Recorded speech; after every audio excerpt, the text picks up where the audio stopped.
Hi guys, it's Miss Nora and this is Taylor. Say hi, Taylor. Okay. In case you can't hear it, my nose is really nasally and I've got an ear infection, so please make sure you're doing the work. Alright? So you get to see my pretty mug now. Kind of get to see his as well. So this lesson we are focusing on media. Obviously there are different forms of media. Alright? Most of them we know of, social media, newspapers, and whatnot. Okay. This lesson, whoever you have, please do listen to them because they know what they need to be doing and you need to be focusing on them. Alright. First thing that I want you guys to do is after I finish speaking these, I need you guys to pause and answer the questions. Alright. So in regards to newspapers and obviously where we get our news from, alright, I want you to tell me what the purpose, what the purpose of newspapers are, who is the targeted audience, are there any specific age groups, genders, or groups of people who read newspapers, what are some advantages and disadvantages of newspapers, and how do newspapers entice readers? And make sure you think about what they might be reporting on and how they do it. And just to show you how much my dog loves my bed, there he is. Taylor! There we go. Alright, so pause here, guys, and make sure you are completing this. Alright, so that was Taylor, guys. Alright, I'm sure he'll come back again, but hopefully you guys have answered these questions to the best as you can, just based on your knowledge of newspapers. Alright, next thing. All I want you to do is when you hear the word hard news, what do you think? What comes to mind? And when you hear the word soft news, what else comes to your mind? Okay? Are there any similarities? Are there any differences? And we can go from there. Alright, cool. So, to get into what these words are, what these types of news are, I need, once my slide changes, okay, I need you guys to copy these definitions down.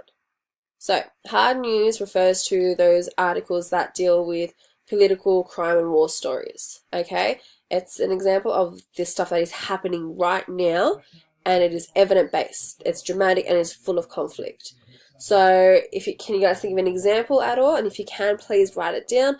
An example would be the Ariana Grande concert, alright, and what happened then, and the idea that it was a terrorist attack based on the bombings, and how that was straight into the news and how it was dramatic and full of conflict.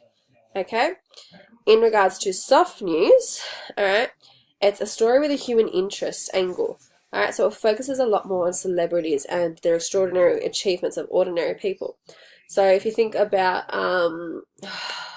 blonde comedian Rebel Wilson, okay, she's currently in the news right now because she's suing people for defamation. So there's people were saying she's not 30-something, she's hasn't lived in the outback, and they're making up lies apparently about her, so she's taking them to court to prove that they are wrong. Okay, so please pause it here if you need to and copy down what is here because it is important, you know, it's important to know this sort of stuff. Alright,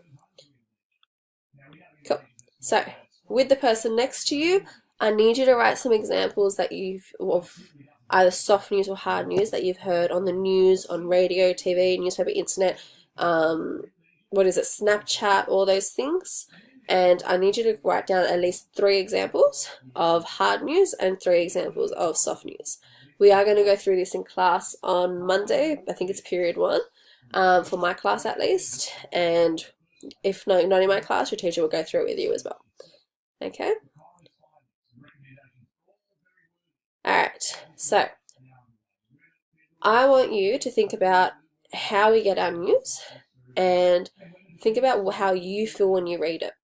Alright, does it affect you positively or negatively? Okay, in this, if you think of it this way, there are 3 key ideas on how the media affects us. So it can affect our knowledge and the thought, it can make us think positively or it can make us think negatively and impact the way that we've learnt something. It can also affect our behaviour. So some people, after reading articles about terrorists, they react differently around those Muslims, okay, for example, and they treat them differently because they have this association that they are all terrorist. Okay, it affects behavior. It also affects our emotional effects. Okay, so if you think about my class, particularly that article about Louise, the one that about the rape case with the nurse, it affected you guys emotionally because of the words and because of the loaded words and all that sort of stuff. You guys were really, really affected by it. I'm not saying it's not a bad thing, but it's not a good thing either because you get an emotional reaction out of it. Okay, based on what I have said and thinking about how the media does affect us, I want you to write down at least one example of how the media affects our thought and knowledge, either positively or negatively, how the media affects our behavior, positively or negatively, and lastly, how the media affects our emotional states, positively or negatively. Okay, so pause now and do that for me while I get a tissue. Thank you. So I have a special guest speaker now. This is my mum. Hi everyone. Just got to say one thing. Education is everything. Hope you all study hard and try your best. See ya. So yeah, this is mum, guys. Bye. Alright, bye mum. So yeah, that's my mum. She wanted to say hi. Alright, so hopefully this has taken up the first period for my class. Otherwise, keep going, and if you have finished, I need you to continue on with the second in flip lesson, and you are going to need the physical newspapers. So before you open the second one, can you please grab at least 2 different newspapers if there's enough? Otherwise, just grab one each, and it doesn't matter which one it is. Okay, and I'll explain what we're going to do, well, what you guys are going to be doing now. Alright, see you soon. Bye.